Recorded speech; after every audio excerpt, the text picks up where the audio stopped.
Bonsoir à tous, bienvenue sur le plateau Equinox Soir, votre décryptage quotidien de l'actualité de lundi à vendredi, 19h, 21h, 18h, 20h, Greenwich Mean Time. 38 ans de renouveau, faudrait-il célébrer?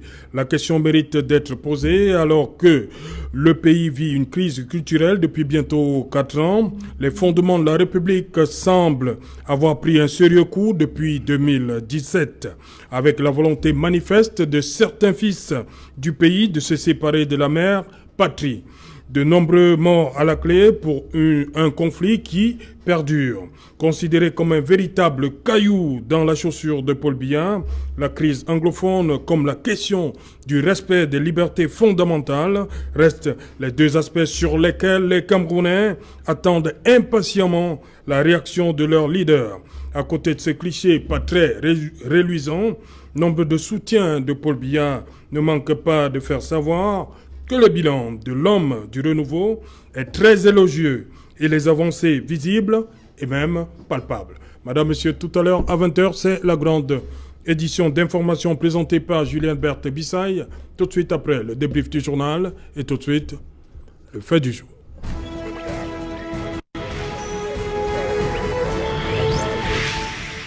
« 6 novembre 1982, 6 novembre 2020, 38 ans, que retenir?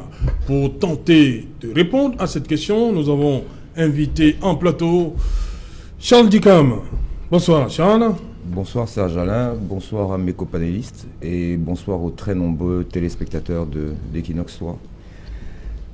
Voilà, Charles Dicam, vous aimez souvent dire sur ce plateau, j'ai tenu à ce que vous soyez là.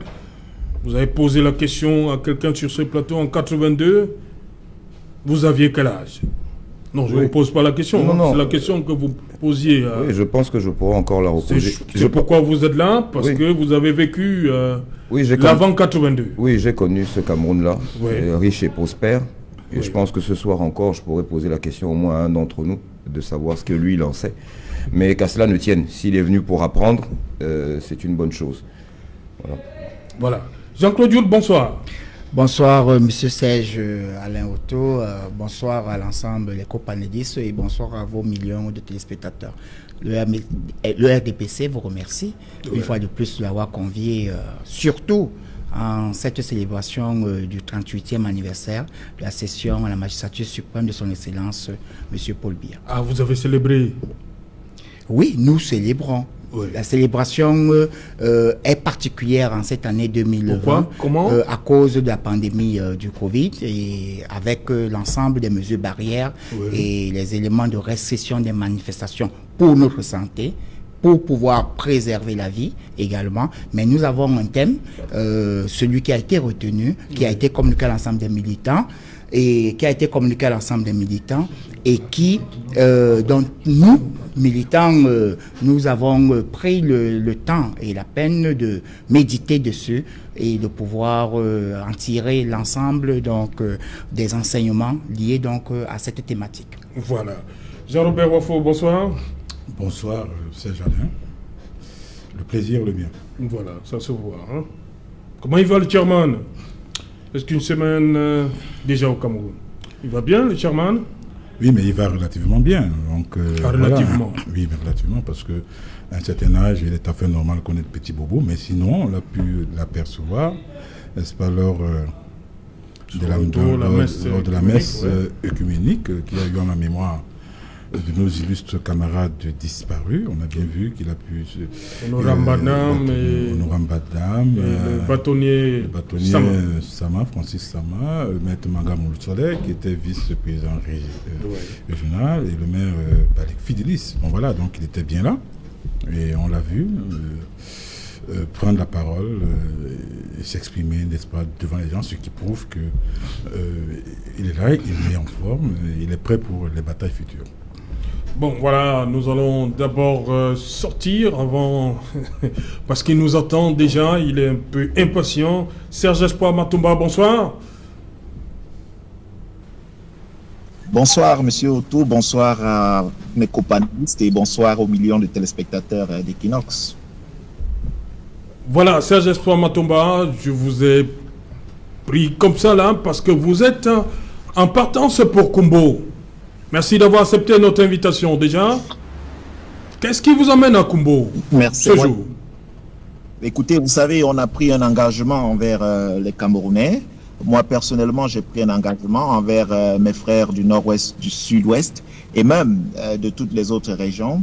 Et il est de mon devoir d'être au cœur des préoccupations de ces derniers et d'éviter, n'est-ce pas, de verser dans le dilatoire lorsque les problèmes sont posés. Il faut mieux les comprendre, mieux les écouter, mieux les entendre pour pouvoir avoir avec l'ensemble des pensées des uns et des autres des solutions appropriées. C'est la raison de mon déplacement dans cette zone. Nous n'allons pas ignorer aussi les événements malheureux depuis quelques jours. L'établissement qui a vu des élèves et des enseignants kidnappés et la suite, vous savez, avec le cardinal Toumi et autres. Donc voilà. Voilà, vous restez avec nous, ne partez pas encore parce que vous allez passer quelques temps avec nous avant de partir pour Kumbo. Bonsoir, Dr Luisan Isomba. Bonsoir, c'est Jean-Louis Tout. Bonsoir à tous vos nombreux téléspectateurs. Permettez-moi de saluer comme d'habitude avec respect les autres copanélistes avec lesquels nous allons certainement faire le bilan de cette 38 année d'accession à la magistrature suprême de son Excellence Paul Biya au Cameroun. Voilà, justement, Dr Luisan Isomba, vous êtes enseignant en droit public à l'université de Douala. Nous parlons de 38 ans de renouveau. L'homme, Paul Biya, il arrive le 6 novembre 1982 et nous sommes 38 ans après. On veut comprendre pourquoi Paul Biya et pas quelqu'un d'autre. Bien entendu, on parle déjà de l'anecdote selon laquelle il serait né avec une cuillère à or dans la bouche. Et quand on sait que Germaine Ahidjo, aux dernières minutes, avait plutôt jeté son dévolu sur les Maïkano, sur les Samuel Ebois, mais finalement, son mari, feu regretté Amadou Ahidjo, a estimé que celui qui devait bénéficier de la confiance du peuple camerounais, des Camerounais et des Camerounaises, c'était bien sûr le président Paul Biya.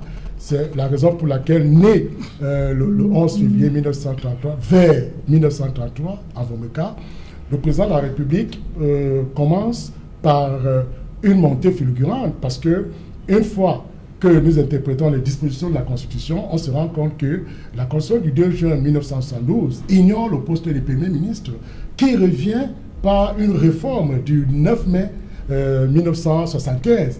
Et celui qui bénéficie de cette réforme en tant que Premier ministre, c'est bien entendu Paul Biya.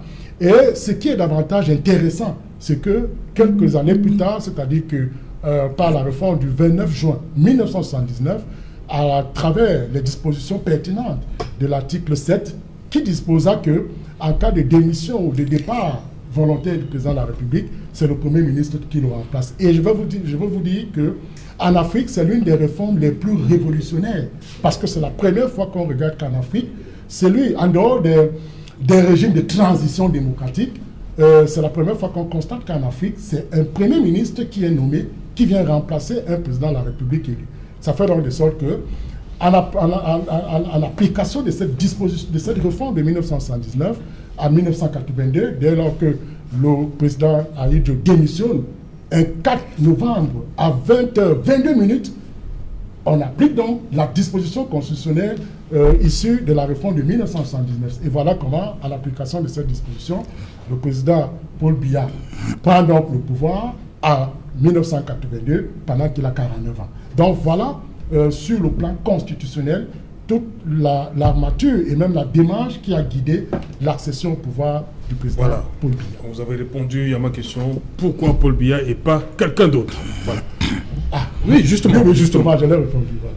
Et Charles Dikam, le 6 novembre 82, vous étiez d'où? Je faisais encore mes études hors de ce pays. Ah, ok, vous j'étais déjà majeur. Quel est le sentiment qui vous animait ce 6 novembre-là?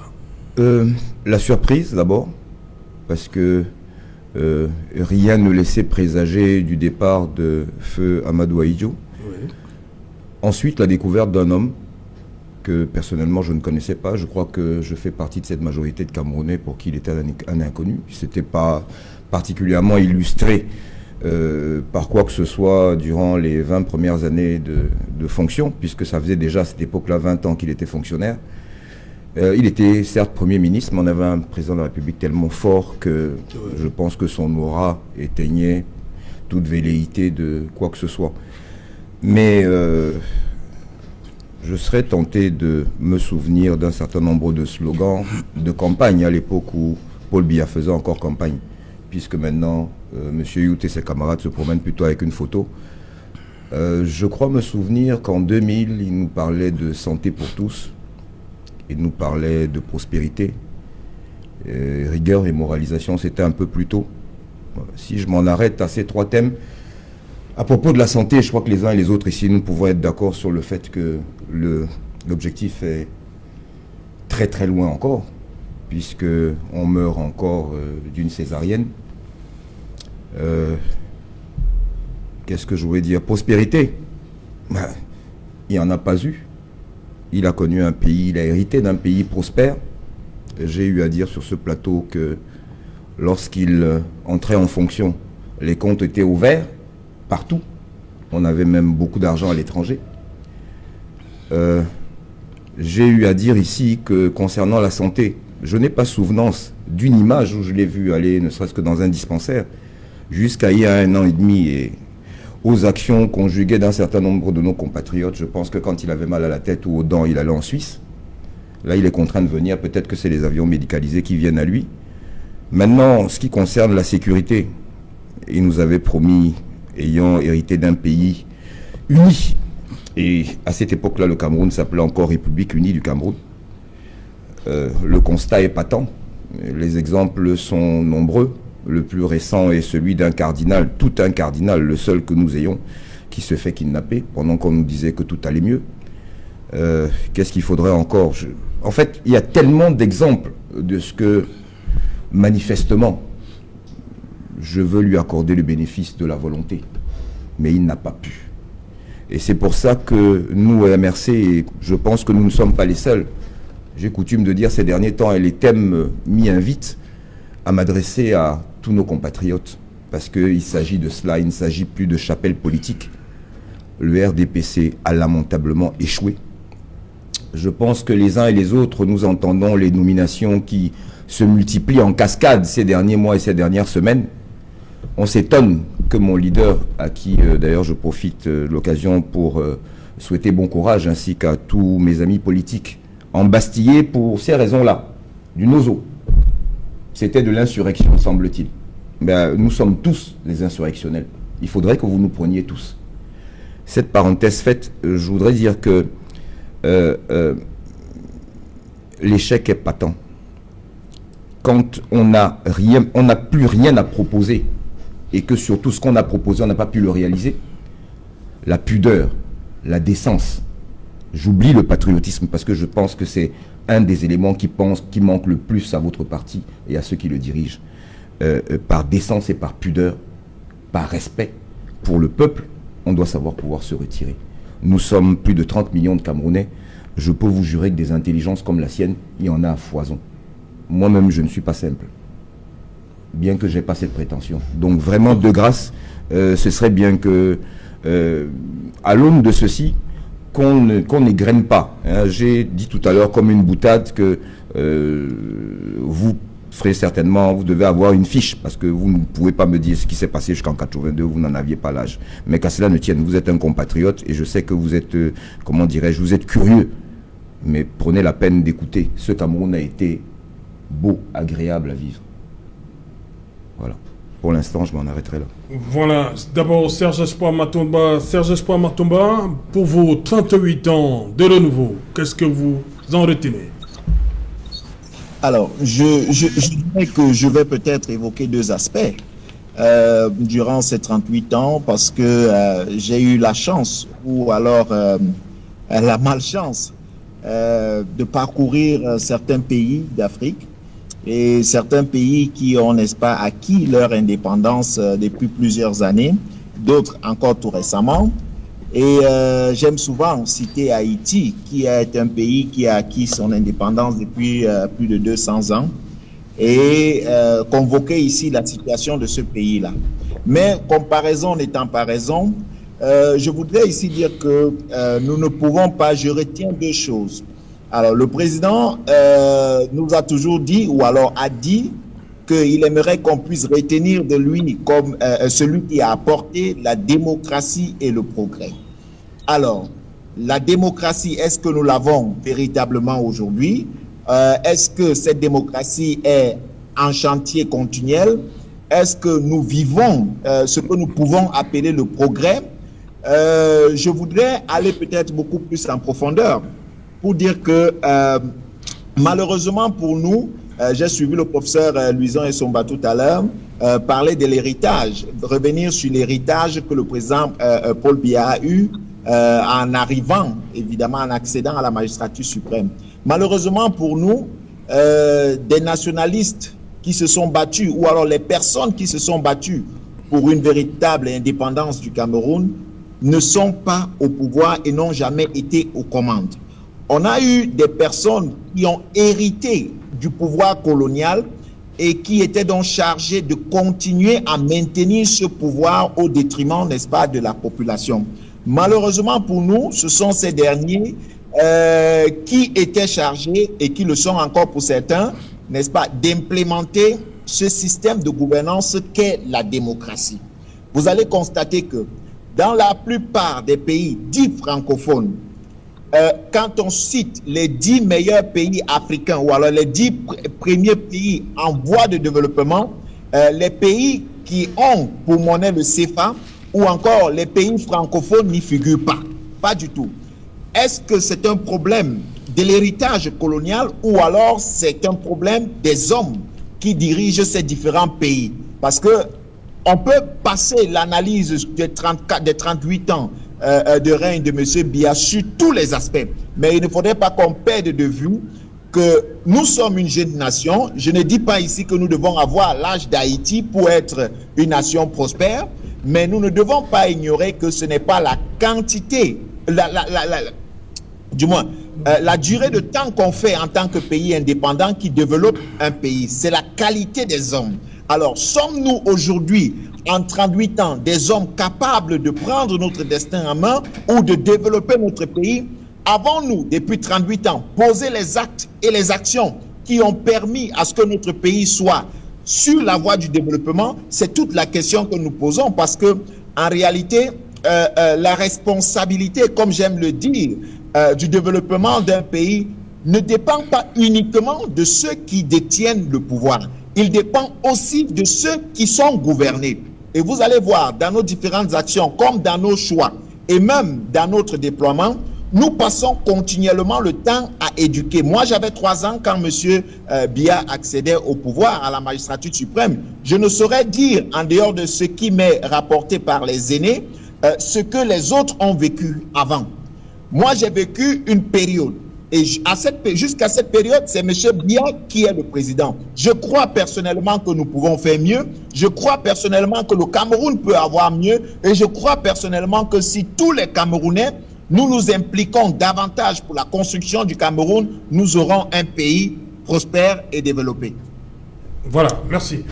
Pour vous, Jean-Robert Wafo, 38 ans, est-ce que la démocratie est là? Est-ce que la prospérité également est là? Au bout de 38 ans, est-ce qu'on peut le dire? D'abord, je vais si le président, on ne souhaite pas ça, mais est-ce qu'on pourrait retenir le passage du président Biya à la tête du Cameroun? Permettez-moi d'abord de dire une chose en l'entame de cette émission. Le début, n'est-ce pas, du règne sans partage de M. Biya commence par une imposture.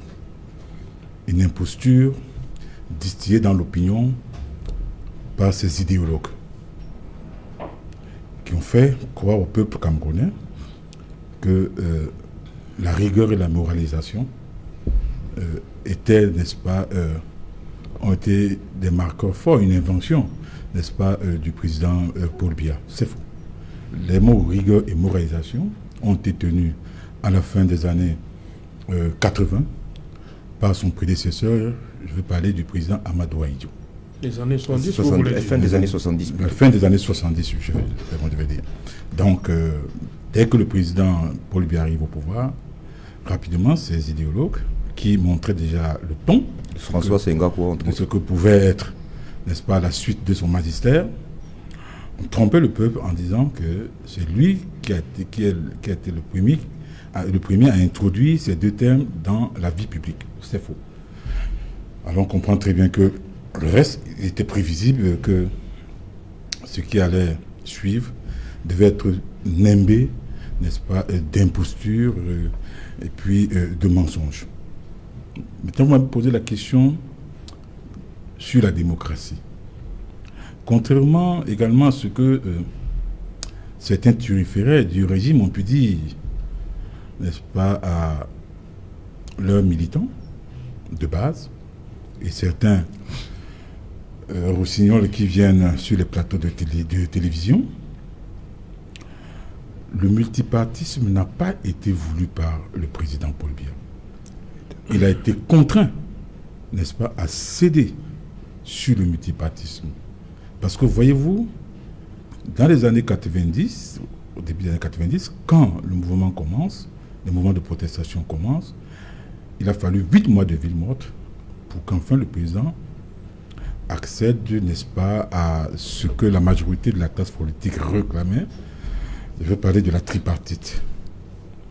Et à cette tripartite, d'abord, avant même cette tripartite, il y a également eu, n'est-ce pas, 2 événements majeurs. D'abord, l'embastillement de Maître Yondo Black et de Anissé Ekane et de Henriette Ekoué, qui avait provoqué une vague de contestation terrible. Je me rappelle que les journaux avaient fait un travail remarquable. Je veux parler de la Nouvelle Expression, le Messager et Challenge et Hebdo, qui avait, n'est-ce pas, couvert n'est-ce pas, le procès qui s'était tenu ici à Twig-Bonanjo, et puis à la fin, ils ont obtenu donc la libération. Le deuxième événement majeur qui s'en est suivi, c'était la naissance dans le sang, n'est-ce pas, du SDF, un 26 mai 90. 6 Camerounais, 6 de nos compatriotes, parce qu'ils manifestaient pour revendiquer le retour au multipartisme, ont été massacrés par la soldatesque de Yaoundé. Ce sont des faits. Alors, de ce qui précède, il est totalement incongru pour les idéologues, n'est-ce pas, du renouveau, de dire que c'est le président Paul Biya qui a accordé le multipartisme. Ça, c'est clair. De deux, vous parlez donc de la démocratie. Il n'y a pas encore de démocratie au Cameroun. Il y a le multipartisme, oui, encore que c'est un multipartisme administratif, puisqu'il y a près de 360 partis politiques, mais il y a autour de 10 ou 15 qui exercent véritablement. Et quand je parlais, n'est-ce pas, de la démocratie, elle est encore balbutiante. Parce que voyez-vous, un des indicateurs de la démocratie, c'est la liberté d'expression, c'est la liberté de manifestation, et c'est également l'alternance au sommet de l'État. Il faut que ce soit clair. Est-ce qu'il y a la liberté d'expression au Cameroun? Elle est à géométrie variable. On a vu, nous sommes, n'est-ce pas, sur une prestigieuse chaîne, Equinox, qui a été fermée en 2008, tout simplement parce que cette chaîne avait retransmis en direct, n'est-ce pas, une marche du SDF qui avait été organisée ici, pas loin d'ici. D'abord ici, n'est-ce pas, après un meeting que nous avons tenu ici à l'hôtel Le Watt pour ne pas faire de publicité, et ensuite au rond-point Dakar par l'honorable Jean-Michel Nitieux, s'en est suivi la répression sur cette chaîne. Cette chaîne a été fermée. Peut-on dire qu'il y a une liberté d'expression quand on interdit, n'est-ce pas, à une chaîne de diffuser, de rendre tout simplement l'information aux citoyens? Non. Autre chose, quand on parle de démocratie, on parle également des règles consensuelles. À travers un système électoral accepté de tous les acteurs, est-ce que c'est le cas aujourd'hui? Non. Quand on parle également de démocratie, comme je le disais, on parle de la liberté de manifester. Les récents événements nous administrent la preuve qu'on a fait un recul trentenaire. Parce que, voyez-vous, à l'époque du président Amadou Ahidjo, il était clair qu'on était en plein état de déception. Chacun savait à quoi s'en tenir s'il essayait d'enfreindre aux règles qui vous préférez existaient cette à époque l'époque. du président Ahidjo? Écoutez, mais ceux qui sont actuellement au pouvoir Oui. sont en train de réussir l'exploit. De revenir en arrière. De vous faire en ramener, sorte que les Camerounais regrettent cette période. Parce que je vais dire, parce que je l'ai précisé, à cette période, on savait tout au moins que dès qu'il y avait une velléité de manifestation, de contestation pacifique, à quoi s'en tenir. Okay. Mais actuellement, on nous dit, on inscrit dans la Constitution de la République, dans le préambule, la liberté de manifester et la liberté de s'exprimer. On consacre ces libertés dans l'article 45 qui indique que les conventions, que les traités et accords internationaux sont supérieurs à nos lois nationales. Malgré tous ces accords que nous avons signés, que le Cameroun a ratifiés, à savoir le pacte international pour les droits civiques et sociaux, la charte africaine de la démocratie, des élections et de la gouvernance, la charte la déclaration universelle des droits de l'homme, etc. Malgré cela, nous avons ratifié, mais sur le terrain, c'est pas ça. Parce que je vais poser une question simple. Quand je parle de recul trentenaire, M. Serge Alonto, est-ce que vous trouvez normal que 30 ans après les premières lois sur les libertés, 38 après l'accession du président Paul Biya à la magistrature suprême, qu'un Camerounais soit séquestré chez lui, sans qu'il y ait, je dis bien, sans qu'il y ait, c'est-à-dire un titre, je veux dire, sans qu'il y ait une notification judiciaire. Est-ce que vous trouvez normal que les Camerounais aujourd'hui soient embastillés, traînés devant le tribunal militaire pour avoir manifesté à main nue? Non. Je dis, c'est un recul trentenaire et c'est dommage. Jean-Claude Diotte, sur ce volet des libertés, il y a beaucoup de récriminations quand même. Il y a des avancées pour vous?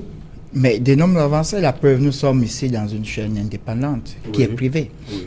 Nous étions à l'époque dans le cadre d'un média public officiel. C'est de l'avancée. La preuve en est que nous sommes sur un plateau libre et où l'expression est bel et bien libre lorsque les uns les autres... Est-ce que ça suffit? Vous avez suivi Jean-Robert Wafo tout à l'heure? C'est-à-dire, quand je ne vais pas suivre monsieur le maire Jean-Robert Wafo lorsqu'il prend des clichés. Si par exemple, il était en train de nous dire que les marcheurs qui ont fait appel à l'insurrection et au renversement des institutions de la République ont été embastillés et il ne comprend pas pourquoi ils ont été embastillés, alors là, on peut débattre là-dessus. Jean-Claude Diotte, est-ce que vous comprenez la situation du professeur Kamto actuellement? Mais, comment, en réalité même, le professeur Monsieur Maurice Kamto, en réalité, doit nous dire lui-même aussi de quoi. Dire quoi? Mais il doit nous dire pourquoi il y a la police autour de son domicile? Je ne sais pas si pourquoi il y a la police ou pas, mais je pense que ce n'est pas l'élément nécessaire pour pouvoir venir faire un bilan. Parce qu'en réalité, il a fait appel à l'insurrection, au renversement des institutions de la République dans certains États. Mais pourquoi il n'est donc pas mis aux arrêts? Ni notifié. Mais je suis en train de vous dire que il n'y a pas une décision judiciaire pour qu'on parle d'assignation, pour qu'on parle de résidence surveillée. Le juriste le sait très bien. Justement. Mais à lui de nous dire pourquoi il ne va pas ses occupations. C'est de ça dont il est question. Parce que lorsqu'il a eu besoin de sortir, il est sorti dernièrement. Alors, donc, la suite, c'est ce que nous allons continuer à vous dire. Soit nous avons cette approche, soit nous vous donnons la deuxième approche qui est que le collectif de ces avocats qui a eu à connaître, qui connaît aujourd'hui le dossier à charge, nous disent exactement ce qu'ils ont lu et ce qu'ils voient dans le cadre du dossier à charge. Parce qu'en réalité, moi, j'ai souvenance que depuis que le collectif des avocats de M. Maurice Kamto a rencontré le délégué général à la Sûreté nationale le secrétaire d'État à la Défense et le secrétaire d'État à la Défense, c'est silence radio. Vous avez suivi encore leur position, leur sortie? Mais alors, si déjà le collectif de la défense, qui est censé suivre le dossier et connaître le fond du dossier, parce que tout ce que nous faisons aussi sur des plateaux, c'est beaucoup plus de spéculation. Monsieur le maire Jean-Robert Wafo n'a pas vu le fond du dossier. Ni vous, ni moi. Mais le collectif de ces avocats a vu le fond du dossier. Alors dans ce cas, à eux de venir nous dire. Nous n'avons que deux approches. Soit le collectif des avocats vient nous dire ce qu'ils ont dans le dossier, soit M. Maurice Kamto nous dit de quoi véritablement il est question. Bon, maintenant, pour revenir au 38e anniversaire, et lorsque monsieur le maire... Non, ma question est celle-ci. Est-ce que vous pensez que le président Biya lui-même avait dit qu'il aimerait qu'on retienne de lui comme quelqu'un qui a apporté la démocratie et la prospérité au Cameroun? Mais Parce oui. que lorsque vous regardez le Cameroun 38 ans après, c'est... La raison, c'est palpable, tout ça. La démocratie, elle est là. La prospérité est là. La démocratie est. La preuve en est que la plupart des groupes panélistes et des acteurs politiques d'aujourd'hui, ils existent de par le jeu démocratique. Pourquoi on va faire la fine bouche là-dessus? Et je vous rappelle aussi une chose. En 1985, lorsque le président de la République, son Excellence M. Paul Biya, crée le RDPC, à Bamenda, le 24 mars 1985, il y a déjà un jeu démocratique en interne au sein du RDPC, où il y avait eu un renouvellement de 13 500 responsables des organes de base. Et vous savez très bien qu'en interne au sein de ce parti, c'est véritablement un jeu démocratique clair et net. Bis repetita en 1987, où nous avons connu des élections municipales avec une pluralité de listes, mais étant toujours dans le cadre du parti unique. On n'est pas encore M. Robert Wafo en 1990. Lorsque vous êtes en train de vouloir nous dire que le président de la République, on lui a imposé la démocratie. Il le faisait déjà régner la démocratie au sein du parti qui avait remplacé l'UNC. Qui avait remplacé? Qui avait remplacé l'UNC. Je dis bien l'UNC. Vous avez parlé du SDF. Non, mais je dis qu'il avait remplacé l'UNC. Et il faut voir nos tests. C'est bel et bien écrit à l'article 1. Alors, vous voyez donc que le RDPC déjà était un parti démocratique à cet instant de 85, de 87 déjà. Et en 90, il dit aux militants du RDPC, préparez-vous à la concurrence. Ce n'est pas le discours de la bolle. C'était déjà l'inspiration du président de la République. Donc, en ce qui concerne... Il pouvait échapper au discours de la bolle, il pouvait... Mais puisqu'il était déjà en phase, il préparait déjà cette pluralité. Je vous dis mais vous vous souvenez quand même que vos camarades ont marché contre le multipartisme ici à Douala, 90. C'est même pas dans ces notes. Vous savez, on ne peut pas se souvenir. dans un parti politique. Un camarade que vous connaissez bien. Hein, mais dans un parti... Il vient de retourner chez vous. Mais est-ce qu'on se comprend très bien? Dans un parti, il y a bel et bien des courants qui existent. Non, c'était une vague nationale. Hein. C'était partout. Hein. On disait non au multipartisme. Hein. On peut dire non, mais le parti avait un président national. Oui. Qui tenait la barre. Et nous sommes en train de célébrer. Et nous sommes en train de célébrer qui ici aujourd'hui? Nous célébrons celui qui est à 38 ans à la magistrature suprême. Donc le cap qu'il donnait, et il a tenu bon. Et il a amené les camarades du RDPC, ses camarades, à savoir que voilà le cap qui est fixé, c'est celui de la démocratie. Et c'est de ça dont il est question. Aujourd'hui, nous parlons d'une pluralité démocratique avec près de 303 partis politiques qui exercent, avec des élections régulièrement organisées, des consultations électorales régulièrement organisées, qui sont libres et transparentes sur le plan des élections présidentielles, sur le plan des élections municipales, législatives, sénatoriales. Et voilà que le 6 décembre 2020, nous allons connaître dans le parachèvement. Libre et transparente, oui. Pourquoi il y a donc contestation? Mais il y a contestation aux États-Unis aujourd'hui. C'est 300 ans de démocratie. Mais personne ne nous dira qu'il n'y a pas de démocratie aux États-Unis. Ah, vous aimez ces exemples? Non, c'est pas que nous aimons des exemples. Nous sommes en train de nous appuyer là où vous citez même la les définition. États-Unis en exemple, Tout à l'heure, même le maire Robert Wafo, il a dit. Pourquoi vous prenez pas l'exemple de la France qui connaît le président à 20h, le jour du vote? Je vous rappelle également que même la même France qui donne le nom du président à 20h, ce n'est pas les résultats officiels. Ce sont des estimations. Oui, on est d'accord. Donc, même aujourd'hui, mais lorsque est-ce que nous ça sommes en change train... après? Oui. Non, je suis en train de vouloir vous dire que il n'est écrit Il y a eu nulle un part. changement après ces estimations? Il n'est écrit nulle part et nous sommes en train de le constater également ici en observant les élections américaines, Ouais. qu'il est écrit nulle part que au soir de la clôture des bureaux de vote à 20h, on doit connaître les résultats officiels écrits noir sur blanc sur la Constitution dans aucun pays. Je vous mets à défi, docteur Luzon Essomba, dites-moi si dans une constitution d'un pays que vous connaissez, qu'au soir de 20h, de la clôture des bureaux de vote, le nom du président de la République est donné par l'instance officielle qui organise les élections. Non. Donc Permettez à ici... Charles Dicam, il veut vous répondre.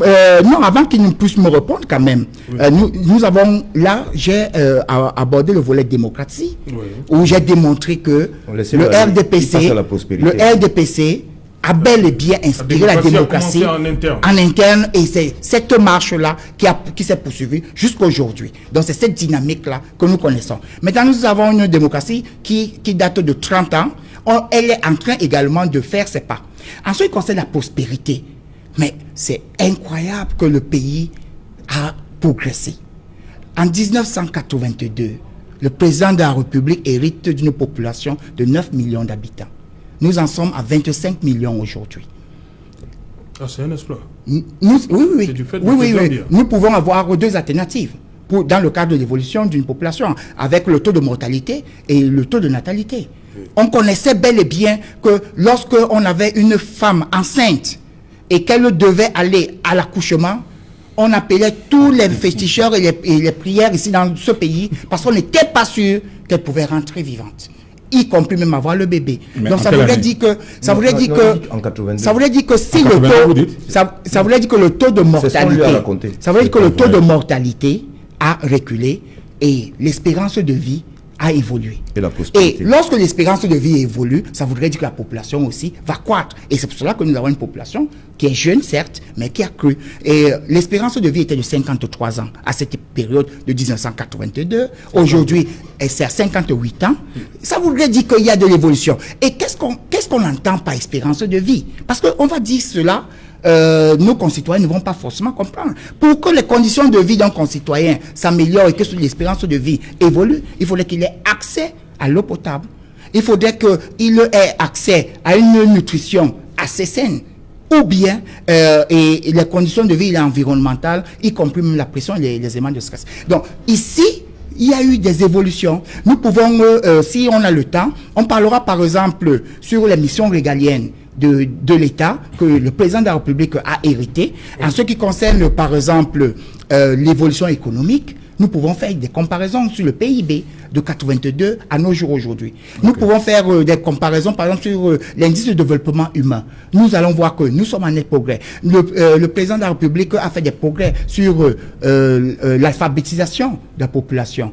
Aujourd'hui, on compte à peine des analphabètes.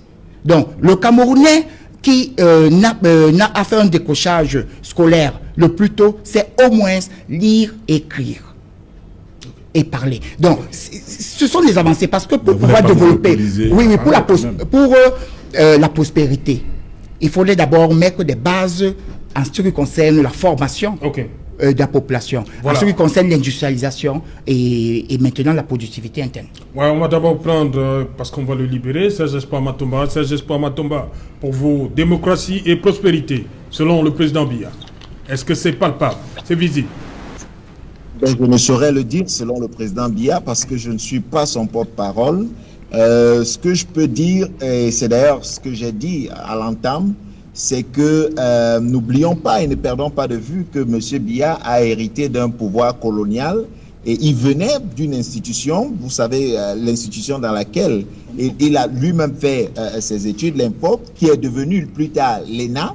et qui a accouché de l'ENAM au Cameroun. Donc vous voyez que il a une logique et un logiciel de la démocratie qui vient depuis, n'est-ce pas, l'époque coloniale, et c'est malheureusement ce qui est aujourd'hui appliqué encore dans notre pays.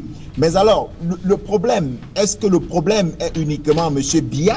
C'est là toute la question, ou alors c'est nous aussi, comme population, nous réussissons, n'est-ce pas, l'exploit de déplacer le véritable débat de la construction de la nation pour le renfermer sur un seul individu et croire que parce que cet individu existe, alors notre développement est hypothéqué. Je crois que ici, la réponse est non. Vous allez voir, on va parler, certains vont vous dire que la démocratie aujourd'hui, nous avons plusieurs médias, nous avons la liberté de dire ce que nous pensons, nous avons la liberté de déplacement, nous avons autant de choses. Mais ce que moi je retiens de ce que nous avons, c'est que nous avons aujourd'hui la possibilité surtout d'avoir des grands analystes, des intelligences qui sont devenus moins des hommes d'action que qui sont des hommes moins des hommes d'action que des hommes de parole. Donc ce sont ces personnes-là aujourd'hui qui sont appelées à non seulement informer mais éduquer la population. Voyez-vous, lorsque un problème se pose au Cameroun, l'approche que nous avons généralement conforte M. Biya, et pourtant, si nous avions une approche considérable qui allait dans dans la construction réelle du pays, il est évident qu'on devrait, je vais vous parler peut-être des années 90, vous savez comment nous sommes revenus dans le multipartisme, parce que ce que plusieurs Camerounais ignorent, c'est que on a eu plusieurs partis dans les années 58, et après nous sommes entrés dans le parti unique. Mais pour que nous puissions revenir au multipartisme, c'est une lutte. Il y a eu plusieurs personnes, il y a même eu du sang qui s'est versé pour que nous retournions dans le multipartisme. Alors, depuis que nous y sommes, qu'est-ce que nous faisons pour faire avancer notre démocratie tout en comprenant les enjeux? Parce qu'il ne faudrait pas qu'on ignore que ceux qui sont là ont eu un cahier de charges et il fallait remplir ce cahier de charges, ou encore ils sont en train de remplir ce cahier de charges. Qu'est-ce que nous faisons? Est-ce que nous devons tout simplement rester dans l'analyse, croire que en disant que tout va mal, les choses iront bien ou mieux? Je pense que non. Je crois que ce que nous avons à faire aussi, parce qu'il est de notre responsabilité, dès 38 ans, nous n'allons pas dire que s'il y a échec du pouvoir, ça veut dire que nous avons échoué aussi. Alors il est important aujourd'hui de nous remettre en question et de dire qu'ensemble, pensons dans le développement ou la construction de notre pays différemment. Et posons les actes qui méritent d'être posés. Ne dit-on pas qu'un pays n'a que les dirigeants qu'il mérite? Donc, qu'est-ce que nous faisons pour avoir un autre type de dirigeant? Si on vous prend, bien que nous décrions tous le processus électoral, qui n'est pas totalement transparent, mais quand on parle même d'élection, voyez-vous combien d'inscrits nous avons au Cameroun, combien se déportent pour aller voter? Mais certains ont des idées arrêtées. Ils vous disent clairement que même si on vote, les votes seront volés, ce qui n'est toujours pas vrai. Vous avez vu chaque fois qu'il y a une mobilisation, vous avez vu des gens sortir avec un bon résultat. Donc pourquoi ne comprenons-nous pas aussi que notre devoir, durant les 38 ans, a été probablement un échec, nous pouvons faire mieux. Donc il est temps que nous commençons donc à repenser complètement notre développement en tenant compte de tous les aspects et en sachant que nous le ferons avec tous les Camerounais sans exclusion. Ok, merci Serge Espoir Matomba, on va vous permettre de continuer votre voyage. Merci d'avoir accepté notre invitation. Docteur Luzon Isomba, sur cet aspect, la démocratie, elle est là, visible au Cameroun. Ça, je voudrais procéder à illustrer deux étapes pour que les gens comprennent mieux l'attitude du président de la République. De 82 jusqu'en 84, quand il prend le pouvoir en 82, le président de la Pourquoi République... vous mettez 84? Je m'arrête à 84 parce que à 84, aussi, voilà, s'ils avaient un putsch. Le président change, c'est une autre personne. Justement, c'est-à-dire que de 82 à 84, vous avez, le président vit une première situation entre 82 et 84, c'est qu'en 83, il y a une réforme parlementaire qui est apprêtée pour que nous rentrions dans un régime parlementaire classique. où le président serait certainement une coquille vide et l'essentiel des pouvoirs, en fait, le véritable chef de l'exécutif serait le Premier ministre. Et qui est Premier ministre à cette époque? C'est Bello Bouba-Margali. Le président... On a évacué avec le problème la primauté du... Parce que le président Idio était encore président de l'UNC. C'est ça qui va justifier la fracture. Oui. Donc il y a un troisième problème. Bon, il y a un troisième problème, mais qui ne me semble pas Premier ministre Bello Bouba-Margali. Qui ne me semble pas très important, en fait, puisque nous sommes sur l'homme. Oui. Alors, à ce niveau-là, le président de la République constate très vite que, en réalité, on veut faire de lui une coquille vide. Qu'est-ce qu'il fait? Il enlève Bello Bouba comme Premier ministre et il nomme Jean-Luc. Et en 84, finalement, il se rend compte que le poste de Premier ministre est embêtant. Il supprime le poste de Premier ministre.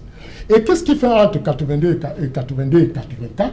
Le président fait un recrutement massif des Camerounais, un peu comme il l'a fait en 2011. Oui.